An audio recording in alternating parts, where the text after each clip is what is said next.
check out this next video. Put in the comment section what you think about this video. Let me know your thoughts. Enjoy.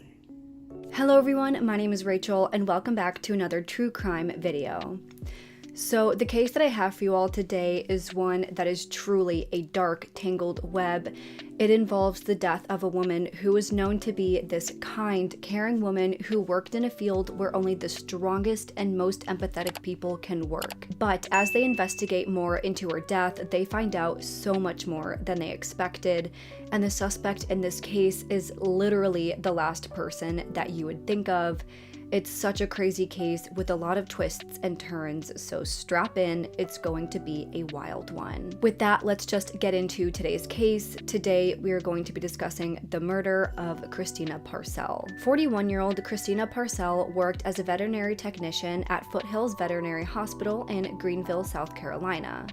Those who worked with her described that she had a larger-than-life personality. One coworker described her as one of the most epic vet techs to the dogs that the clinic saw. They said that she was always trying to make those around her feel at ease. She was even-tempered and always did a good job of showing genuine compassion and empathy. They said that the dogs she cared for loved her because she did such an incredible job with them. She was someone who could make you smile even in the worst of situations and would leave you laughing so hard that your stomach hurt. Christina was the mother to a young daughter who she shared with a man named John Mello. By all accounts, Christina loved her daughter. Her daughter was her entire world. She had great things going for her at this time. She wasn't with the father of her child anymore, but she did have a fiance, a man named Bradley Post. She was close with her sister, who was living right there in town, and I believe they were actually living in the same house together at one point. She was living the best life that she possibly could, surrounded by people who loved her. But despite having a lot of great things going for her, she was in the middle of a contentious custody battle with John over their daughter. John Mello worked as a music producer who had previously lived in the West Coast before moving to Greenville, South Carolina with his family. It's unclear how the pair met or how long they had been dating before having their daughter, but the custody battles for her started in 2016. By October 5th, 2020, John had actually taken their young daughter and flew with her to Italy right in the middle of their custody battles. So of course, she filed for charges against him for custodial interference. However, by October 13th, 2021, Bradley Post, Christina's fiance, hadn't been able to get a hold of her that entire morning, so he began to panic. He called her multiple times that morning, all of which went unanswered. So he went to the home where Christina lived with her sister, and when he walked in the door, he found a horrific scene. He found that Christina had been brutally attacked and she was unresponsive on the living room floor. Immediately, Bradley called 911 to report the scene. When police arrived, they found that Christina had been brutally attacked. Turns out she had actually been stabbed over 30 times to her head and neck area in her home. We don't know all of the details for how the scene was, but what's been released is that the scene was just chaotic. They said that there are apparently some ritualistic components to it. They said that her body had been dragged to the front living room of the home after she was murdered because there were drag marks everywhere, and that she was posed in a certain way to be found. Then the killer sprinkled rose petals all around her body and all around the living room. There was clear evidence that this crime scene had been staged. This is why so many media outlets are calling Christina's case the Rose Petal Murder. At the scene, police found that it appeared to have no sign of forced entry into the home, but Bradley told investigators that they usually kept the back door unlocked, so that is how he entered the home, so it's possible that the offender also entered through that way. In the home, they found memory cards and a laptop in the living room by her body, as well as a clear Ziploc bag that had a white powder substance inside, which they later confirmed to be cocaine, located on the living room table. On that bag, there appeared to be little spots of dried blood. They found that her cell phone was located near her body as well. Then they found her purse sitting on a table in the hallway right by the living room. In that purse, there were 2 white envelopes, each with $500 cash inside. In the back room of the home, they found a small single-shot firearm located inside of a bag, which was located inside of a suitcase. So the gun was put in a bag, and then the bag with the gun in it was placed in a suitcase. In Christina's bedroom, there were multiple documents regarding an ongoing court battle over her daughter. By those papers, there were multiple other USB drives. Her sheets appeared to have bloodstains on them, and spray tests done throughout the home also showed a possible presence of blood all throughout the home. So this shows that Christina had been through a very, very violent attack. So of course, police did a search of Christina's cell phone to see if there was anything on her phone that could lead them to her killer. Then, as we know, her fiance is the one who found her, and it's just significantly likely that the significant other of the victim in any case is the one who's responsible. So, police went ahead and took his cell phone into evidence as well. Responding officers initially said that when they arrived to the scene and started asking Bradley questions, he was shaking and appeared upset, but he was not as upset as you would expect from somebody who just found his fiance dead. He was also acting very nervous and was having trouble answering some of the very basic questions that they were asking him. He also wore gloves while he was showing investigators around the home, which investigators did find very strange. In the meantime, as I stated before, her ex, John, had taken their daughter to Italy. At this time, he had not returned her to the country yet, despite the order given. So he could have technically been involved, but it didn't seem very likely at that time due to the fact that he wasn't even in the country. However, throughout the course of the investigation, there were a lot of things uncovered that just makes this case a very dark, tangled web. They found some very, very disturbing things about Christina and Bradley, her fiance. As I stated before, Bradley was acting very strange during the initial encounter with police, but it wasn't necessarily because he killed her. It turned out that Christina and Bradley were involved in 2 civil lawsuits. One lawsuit was brought on behalf of Christina's young daughter, and the other was on behalf of another minor female, and they were based on evidence that police found during the investigation into Christina's murder. We don't know the names or identities of either minor female due to their ages and what is being alleged. Both lawsuits claim that Christina and Bradley participated in the sexual exploitation of these 2 minors. The dates of the lawsuits are after the murder, which is a little bit confusing, but again, the evidence found was during the investigation for Christina's murder, so this was taking place before she was murdered. The first lawsuit was filed in February of 2022, and this lawsuit states that Christina and Bradley took photos and videos of and with the minor female in states of being undressed and in sexually provocative positions. The second lawsuit was filed in August of 2022, and this one states that Christina's daughter was photographed in various stages of undress and in sexually explicit and nude positions. Many of these photos expose her private parts like her breasts and genitals. Both lawsuits claim that Christina was well aware of Bradley's involvement in the alleged sexual abuse, and it also says that Christina had participated in this as well. I saw in one source that these photos and videos were discovered on Bradley's phone. Then he transferred the materials to his computer and then saved them in different files on the computer and then transferred those into different storage devices. I also saw in other sources that Christina was in the photos either with her daughter or the minor or both. So again, it didn't just seem like Christina was letting Bradley do these things to her daughter and the other young girl. She was participating and she was even in some of the photos. Then as they dug deeper into their personal lives, there was even more disturbing things that they found. I don't know the exact details of these charges either because the articles that I read about this will not disclose their sources, but based on the charges that we see, it seems to be very likely. These articles state that investigators also found videos of Christina and Bradley, both individually and together, engaging in sexual acts with animals.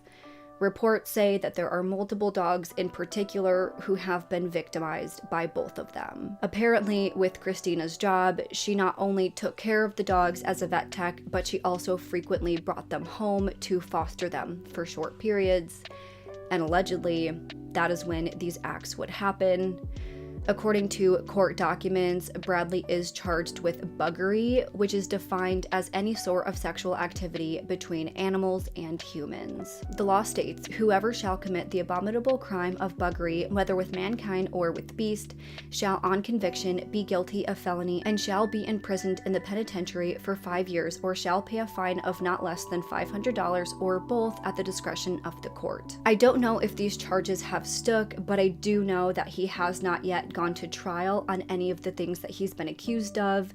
I did see official court documents with these charges listed, but again, I don't know if the buggery one specifically has stuck because I haven't seen any further documentation on that other than that charge being mentioned. So clearly, and not to put this lightly, they are both alleged monsters. I feel very conflicted. Like, I feel like I can't go too hard in on Christina, and I don't know if that's because these materials were found with Bradley and he seems to be mostly responsible, or if it is because Christina isn't here to defend herself.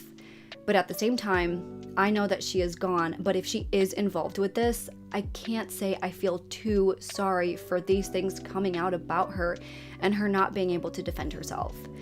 I don't know. It's such a strange, conflicting feeling when someone is killed and so many people loved them, yet they turned out to have done some really awful, unforgivable things in their lives, but they're not here to explain or defend themselves. Again, I don't want to seem like I'm going too soft on Christina because, again, she isn't here to defend herself or explain. But if Bradley does go to trial and she is found to have concrete proof that she was involved in hurting her own child and this minor and these dogs, I can't say that I feel bad for her. And I can say with confidence that she was truly, truly a monster.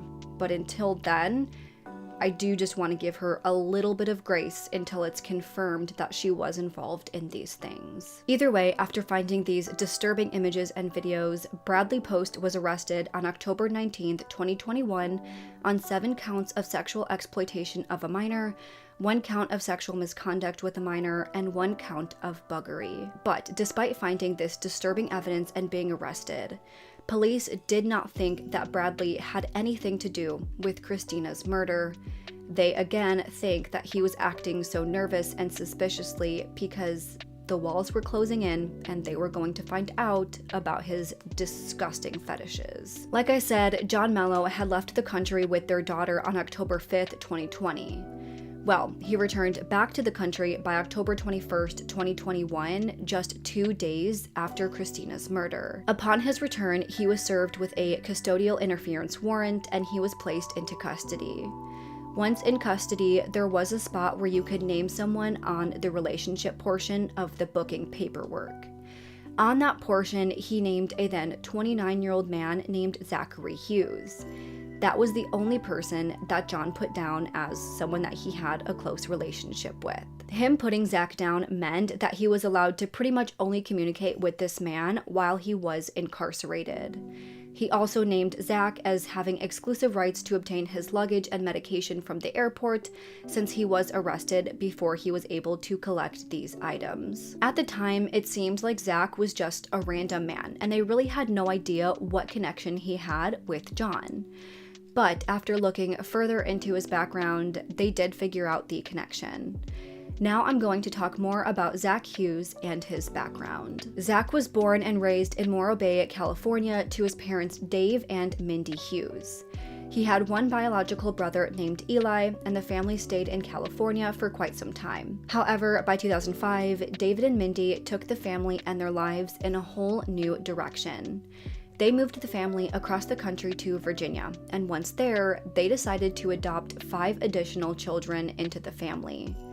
These 5 children were all siblings from Russia, and their goal was to instill morals in Zack and Eli, as well as give these 5 children a safe, loving, and stable home. But once they got there, as you can expect with children who are uprooted from their country and moved in with a new family after most likely suffering some sort of maltreatment from their biological family, These children all had significant emotional, psychological, and physical problems that the family wasn't totally prepared for. The children had a lot of trouble adjusting to their new lives, and Zack and Eli also had a lot of trouble adjusting to their new lives with these 5 new siblings. The family first lived on a farm in Virginia, and they worked on their own farm to provide for the family, but this wasn't enough.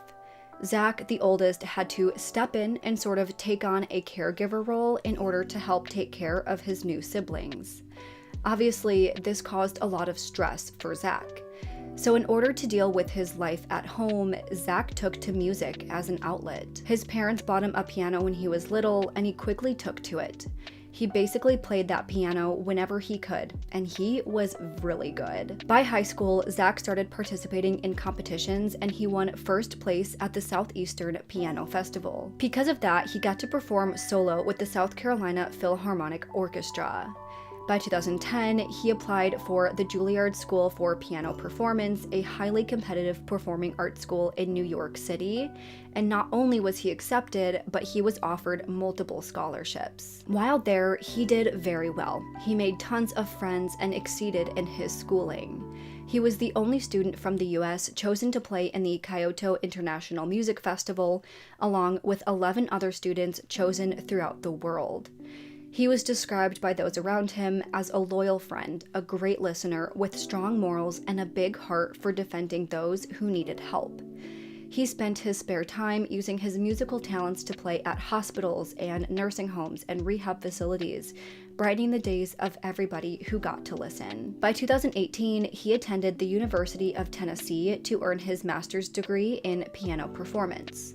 While there, his strong morals for wanting to provide not only for his family but his country led him to volunteering for the U.S. Marine Corps. He applied for the Officer Candidate School, which is a competitive program which allows you to train for the Marine Corps for less than a year. They focused on military skills and leadership.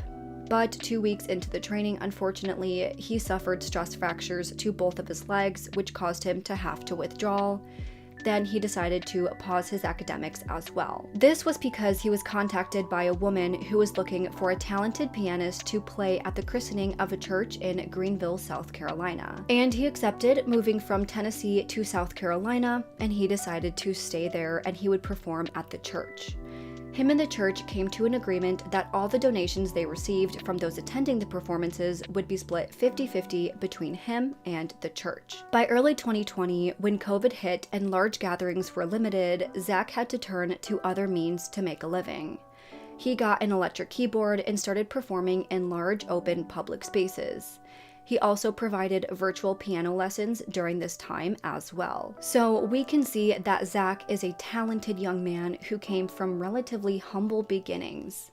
He seemed to have a good family life. Even though there was a lot of stress, he found appropriate outlets for that stress. He had a love for giving back and helping others, and he just overall seemed like an amazing person. At this point, you might be asking how this kind of man could get mixed up in a situation like this one. Well, at some point while living in Greenville, Zack met John Mello, who again, I said earlier, worked as a music producer. We don't know exactly how they met, but it seems like they were both in the music scene, so it seems like this is probably what drew them to one another. Between the years of 2020 and 2021, Zack started to work for John, cleaning his house for him and doing other general domestic duties. But until John returned back from Italy with his daughter, it didn't totally seem like they had such a close bond to the point that John would put Zack as the only person he wanted contact with while behind bars. But as the investigation into Christina's death continued, they found more evidence of the relationship that Zack and John had, as well as things that connect Zack to Christina's death. So first, investigators found a Ring doorbell camera located across the street from Christina's home. On that footage, they saw an individual wearing a gray hoodie and carrying a black backpack enter Christina's home at 10 a.m. the day before her body was discovered.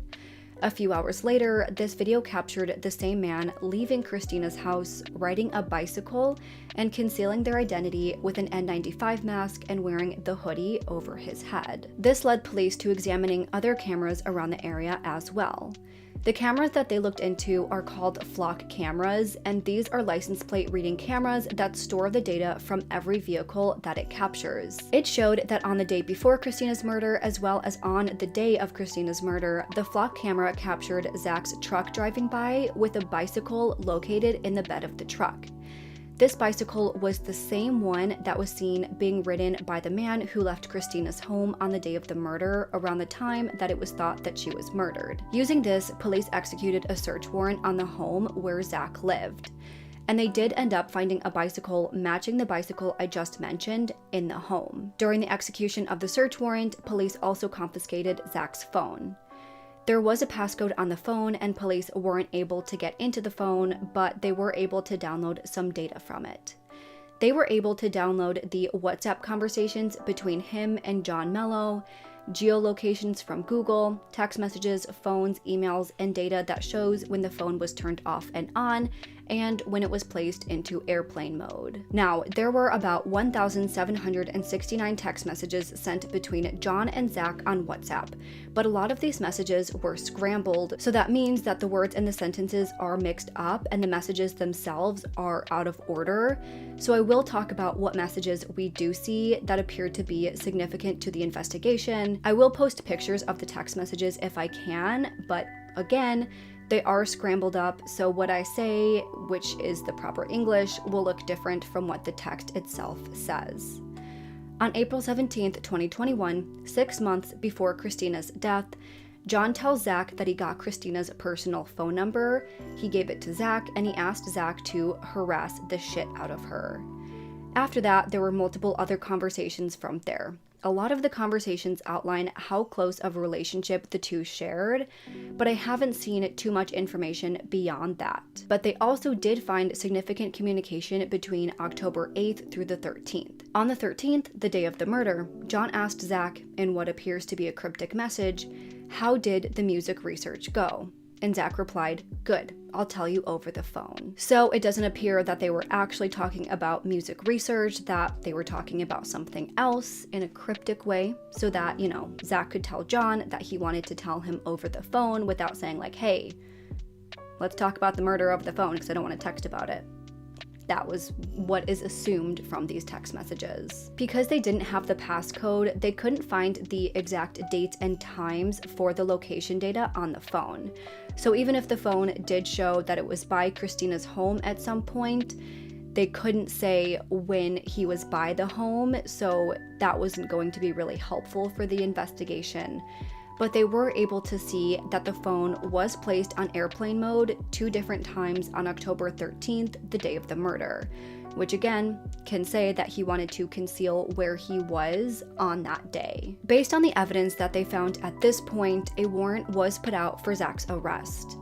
Now, at the time that police were working to file charges, Zack had been hired to perform on an international cruise line, so he was headed to Europe for that job. So by the time the charges were announced, Zack had already been in Michigan. It would have been very easy for Zack to have just left the country at that point, either by crossing the border into Canada since he was pretty close, or he could have just boarded his flight to Europe and hopped on a cruise ship that was going to be sailing for who knows how long. If he left, it would have been a hell of a lot easier for him to run and stay hidden, and a hell of a lot harder for investigators to find him. But as soon as he found out about the charges, he went back to South Carolina and surrendered on November 3rd, 2021. He told his lawyers that he wanted to be in the country to stand trial and to prove his innocence. But since being in jail, he would not provide investigators with the passcode to his phone. Since this, police have filed multiple petitions for the courts to rule that Zack must provide his passcode, and the judge did actually grant this order, but from what I've seen, Zack continued to refuse to give his passcode. There were multiple times that he gave different passcodes to try, but all of them turned out to be wrong. The prosecution says that this was done in an attempt to mislead investigators. But by February 8th of 2023, investigators said that after almost 700,000 attempts, they finally got that phone unlocked. They said that unlocking the phone will lead them to finding a much clearer picture of what happened and what Zack's possible connection is to all of this.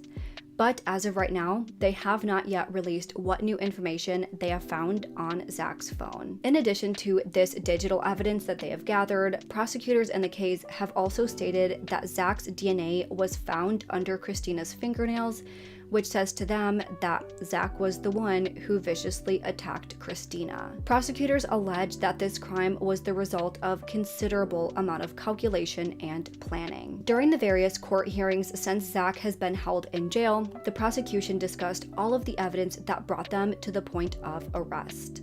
The Ring doorbell footage, the WhatsApp messages, the DNA, and the obvious attempts at misleading investigators when it came to getting his phone's passcode. However, Zack's defense attorneys argued that the video footage doesn't actually show Zack, so there's no way to tell if it truly is him. They talked about how he had no prior arrests or convictions and absolutely no history of violence. He even left the state and came all the way back just to turn himself in. The defense argues that he has absolutely no motive to commit the murder, and he hardly has any connection with John, Christina, or Bradley. They said that his actions are those of an innocent man and that he did not kill Christina. They talked about how at the initial scene, Bradley was the one who was acting nervous and suspicious.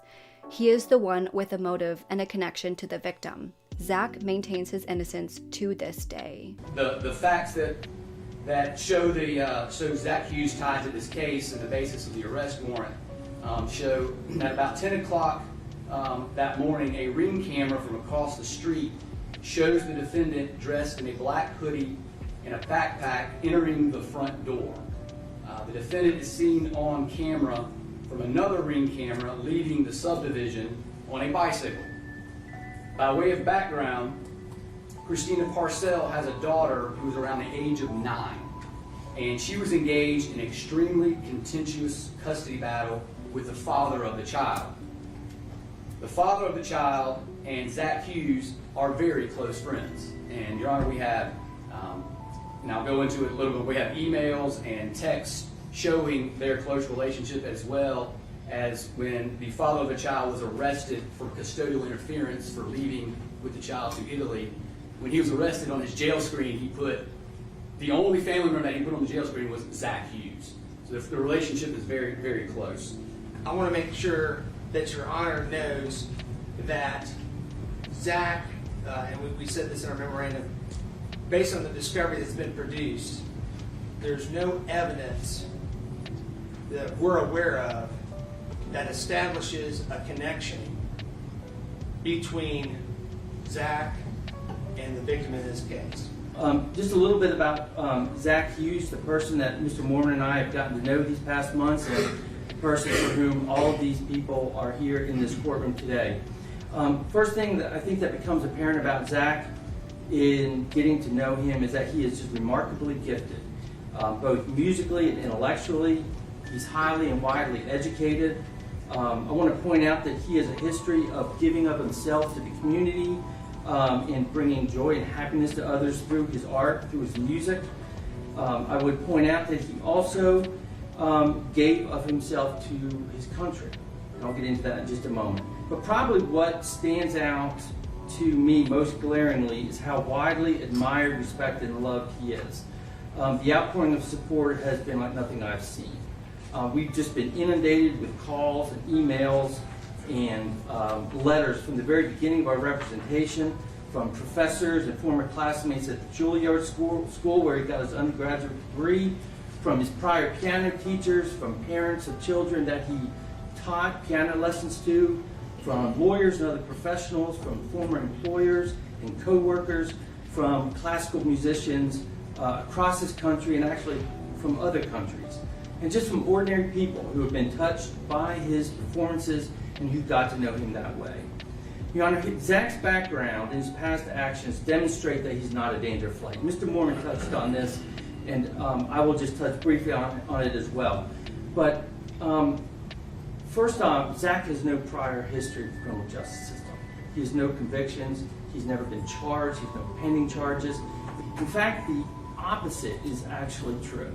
Zack actually returned to this jurisdiction to face charges. Zack was in Detroit, Michigan, when he got word of the warrants that were pending, he had been seeking employment through where he was going to be playing with chamber music groups for a cruise line. And in preparation for that, he had tickets to go to Europe. He was ready to board a plane the next day. From his location, he literally could have walked with his passport in his pocket across the bridge and been in Canada. But when he got word, he didn't have to be convinced to come back.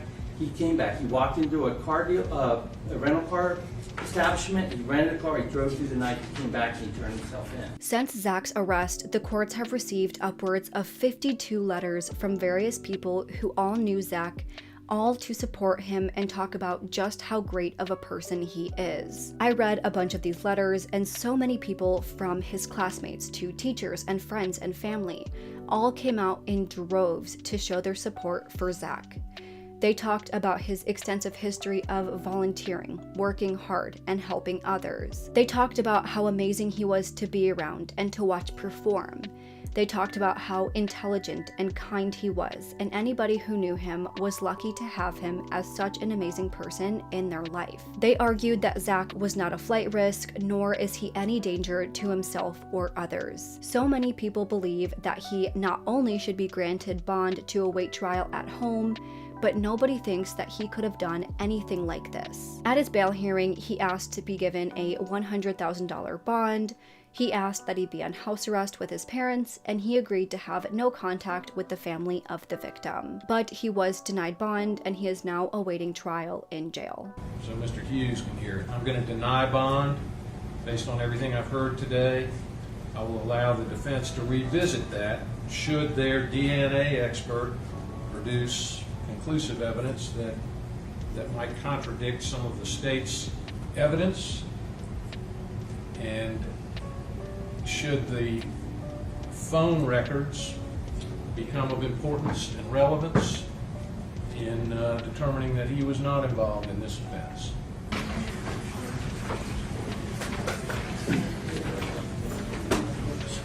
So at this point, that is all of the information that we know. As of right now, Zack is awaiting his trial behind bars. His trial is currently set to take place sometime in 2024. Again, Zack maintains his innocence and continues to say that he had no connection to Christina and no motive. October 13th, I was in Italy. I can't help their perception. I can only pray and move forward for my child. I can't cater to people. I can't respond to people. You know, I can't do anything but focus all my efforts on the well-being of my child. We went there to finalize our citizenship, and I wanted her to be away from these people, and I wanted her to have a better life. And free education, free university anywhere in Europe, you know, health care for me and everything. And that was my retirement plan. I want to see justice for his victims. I want sunlight shining on every player in this that did these children wrong. Until I'm in the ground, or my daughter's old enough to make her own decision, I will fight for her. It's just that simple. There's no alternative. But given the information that we have, I think if Zack truly is guilty, I think we can all see why. This is all totally just my opinion and pure speculation, but I think that the reason John took their daughter away from the country is because he may have found out about the disturbing things that his ex and her new fiance are accused of doing at some point. We don't know much about John or his personality or his background, but let's assume for a moment that he isn't just a narcissistic abuser who wants to take their daughter away from his ex to make her suffer.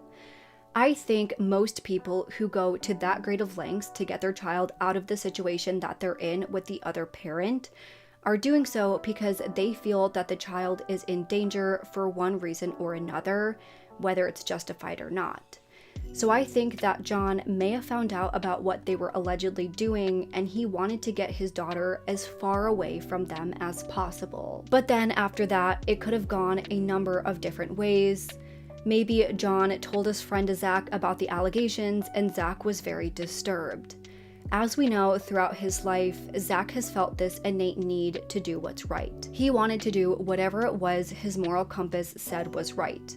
And maybe he felt so disturbed by this that he and John came up with the plan to take her out of the picture and make her pay for what she was allegedly doing. The amount of stab wounds, the overkill, the posing of the scene, the rose petals, all of those things point to someone who wanted to make a point, who wanted people around the victim to know that what this person has done is awful and that is why they are dead. Or maybe after finding out, John started to manipulate Zack.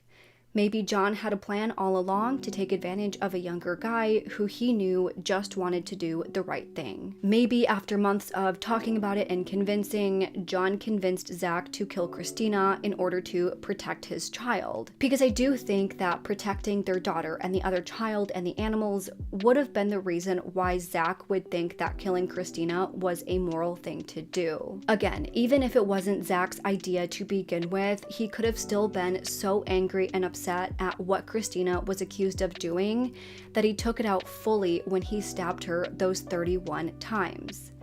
Either way, no matter how the situation happened, I think that both John and Zack knew about what Christina and Bradley were allegedly doing, and I think they wanted to do something about it. I don't think it's a coincidence that John returned to the country just a few days after the murders. I think that if they did formulate this plan for Zack to do it, I think they thought of it as, of course John would be looked at first, but he knew that he was out of the country, so there's no way he could have done it. And because him and Zack didn't have this tight connection that a lot of people on the outside knew about, I think John thought, well, Zack is the perfect person to do it because there's no way that they're going to connect Zack back to me, and there's no way that they're going to find Zack to begin with. But then we have the whole other possibility that the police have it all wrong. That maybe Bradley was actually the one who murdered his fiancée. Maybe Christina no longer wanted to be a part of the disgusting acts and she threatened to tell someone if they continued, and maybe Bradley killed her because of that. He might have killed her in a fit of rage, and after he killed her, maybe he regretted it, and maybe that's why he put those rose petals all over the place. I can't explain the DNA under the fingernails or the bike that matches the video, other than to say that maybe the bike was just a popular type of bike in that area, and that Bradley had ridden one that was so close to the one that Zack had that it was just a coincidence that it looked just like Zack's. And I guess with the DNA, the defense can probably find some arguments for why the DNA isn't valid.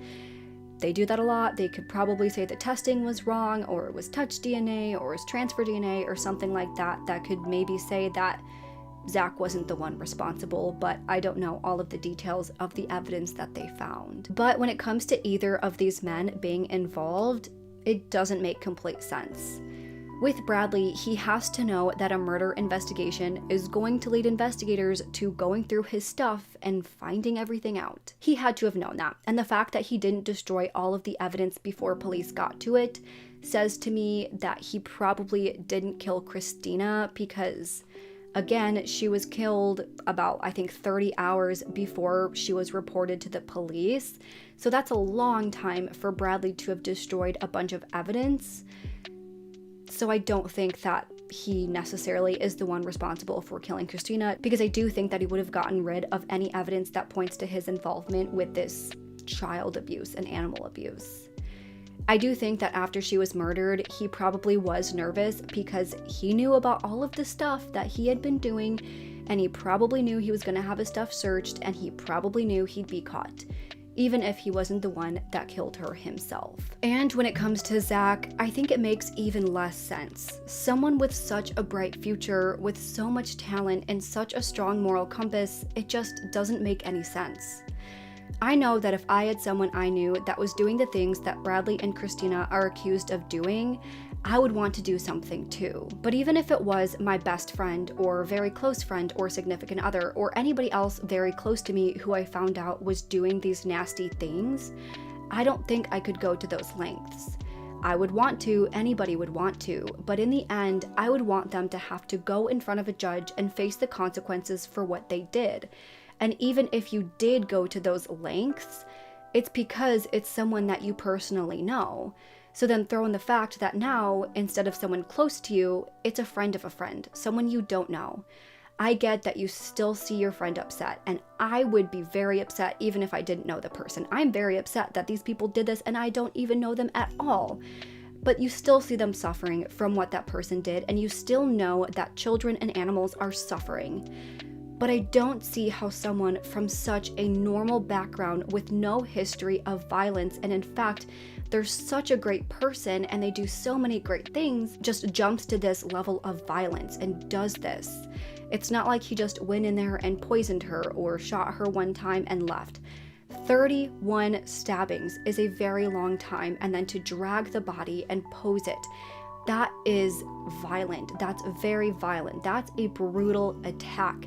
And someone with such a clean and good history doesn't just jump to that in most cases, but it seems that in this case, that's exactly what happened. Because in a lot of these cases, you say like, oh, it's out of their character. They would never do something like this. But then they're just like a normal person who does normal things. Sometimes they get really upset over things, and sometimes they can't control their emotions. And there are little things that you can see that's like, okay, maybe I could see them doing this. But Zack is the type of person who genuinely gave his everything to everybody else, and he did whatever he could to help others, and it just doesn't seem in his character to do something like this. But at the same time, I could also see that somebody with such strong morals, somebody who believes in their cause so strongly, that they genuinely believe that these people deserve this. I know I say in every case that I want to hear what you all think, but for this case especially, I'm so curious. I want to hear what all of you have to say about all of this. I want all of us to have a discussion about this and tell me what you think about this case, because this is a truly wild case. Even with everything that I said, it is my opinion that I do think Zack is guilty. I do think he did this, and I'm just curious to see how the trial is going to go. But that is all of the information that I have for today's video. As I stated, we are still awaiting trial. We won't know what's on the phone or any of the other details about the investigation until next year, when the trial is supposed to take place. Right now, it's set to be in 2024. I definitely think that this is going to be a tough case to prosecute, especially with how much support Zack has. I wonder if the texts are going to make that job easier, but I'm so curious to see what other information they have. But yeah, that's where I'm going to end today's video, and now is the time to sound off in the comments. Do you think that Zack is guilty? If so, why do you think he did this? Or do you think that Bradley was involved? What do you think of these disturbing allegations of abuse against the children and animals? Do you think Christina and Bradley are guilty of this? Let me know any and all thoughts that you have in the comments below. If you liked this video, please make sure to go ahead and leave this video a thumbs up and subscribe to my channel. I put out new true crime and mystery videos every single week. Don't forget to turn that notification bell to on so you don't miss out on any of my future videos. Make sure you go ahead and check out my Facebook, Twitter, and Instagram. All of those will be linked down below. And if you have any case suggestions, please make sure to fill out the Google form that is also listed down below. With that, I hope you guys have an amazing week. Stay safe, stay healthy, and I hope to see you next time. Bye!